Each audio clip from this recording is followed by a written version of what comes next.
Good afternoon, good evening, good day, whatever is appropriate for you. What I'd like to talk in this first sort of lectures that I provide for the class is I want to talk about the principles of collections. Now, this kind of follows the first chapter of the book. When I talk about these lectures, I follow the concept of the book, even though what I talk about is total independent. It comes from 30 plus years of working in libraries as a collections person, both in academic libraries and public libraries. So what I'd like to do is just general guidelines to collections, following chapter 1, if you will. Now, what is collection development? Collection development is, as is said in the book, but is true, is that the goal of collection development is to provide to the user a library collection which meets their needs and is done within the limitations of the library budget.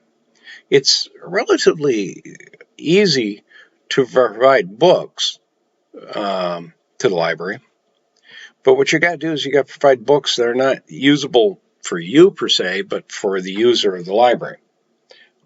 All the different users. Now, when I say user of the library, it may not be just the person who uses the library, but it is the person who could use the library. It's the population of users for the library's collection. And you got to operate within the means of the library's budget, which means that you may not have the dollars you need to be able to buy everything that is desired for your collection. Now, we talk about the location for the library, but it covers both physical and electronic materials for the library, or for the user, excuse me. So I will talk about books and materials. And when I say books and materials, I'm talking about physical items, physical books, physical CD-ROMs, physical Blu-rays, physical audio, physical music, everything that is physical in the library, and electronic materials. Electronic materials could be everything from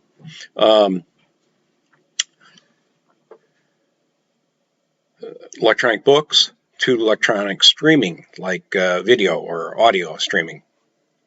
There is another issue, and that's management, and management questions will be developed later as we go through the class. Now, what is access and philosophy? Access and philosophy is to provide materials that serve a public good. We provide materials for most of the library's users, but we cannot forget all the users of the library. A term that is often used in collection development and in libraries in general is a term called windows and mirrors. That books and materials are a mirror to some users and for others a window. In other words, when a person reads a book, for example, they might choose the book because it is a symbolic of who they are. It's a mirror to them. And then for others, looking at a book is a window to other people in the world. So they talk about windows and mirrors. A mirror to a person or a window out to others. Now, one of the things I really like to refer to is Raghunathan. You may have heard of him and what's called the 5 library laws. And I think that these fit very perfectly for almost any aspect in libraries, but especially for collection development. That is, his laws are: books are for use, every reader his or her book, every book its reader, save the time of the reader, and a library is a growing organism. In other words, it doesn't have to be books, it could be electronic media, for example.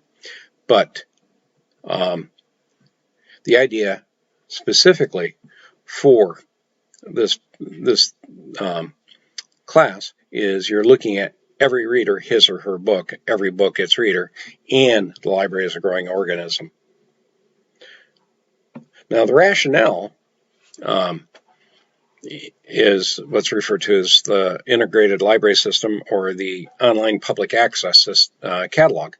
Originally, when electronic catalogs came out, they were called OPACs, Online Public Access Catalog. Later, they became integrated with all aspects of the library and referred to as integrated library systems. Now, the staff provides information to the user by the methods that the library uses to get materials on the staff or on the shelf.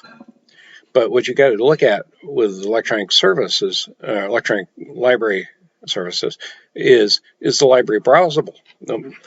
Is the library browsable and or easy to search? Does it include a blended collection? Blended collection being electronic as well as print. Does the library use Library of Congress or Dewey or some other methodology? One of the common methodologies today is the bookstore method. Some public libraries have gone to that. So, how does people use the library? And how you put the material in the library depends on how you want people to be able to locate it. The other thing that you need to consider is freedom of access. Now, there are two organizations, IFLA and ALA. Now, everybody knows ALA, American Library Association. IFLA is the International Federation of Library Associations and Institutions. It's an international group.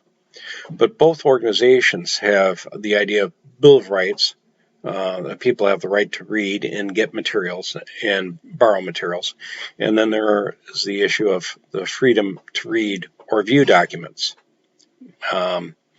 They represent the importance of providing information for all users of the library. So what we can do is we can talk about what is new. There's a little section in the book about it, but what is it we learn from the past helps determine the future? I will often say that everything you do in the future has something to do with the past. I have worked in libraries for years, and I would say that every 5 years, something completely changes in the library. But I can tell you that what I learned at the very beginning of librarianship, back long time ago, about collection development is still true today. The means by which people get information vary, but the methodology in which you get it to them is relatively the same. So take a thought about the past and the future.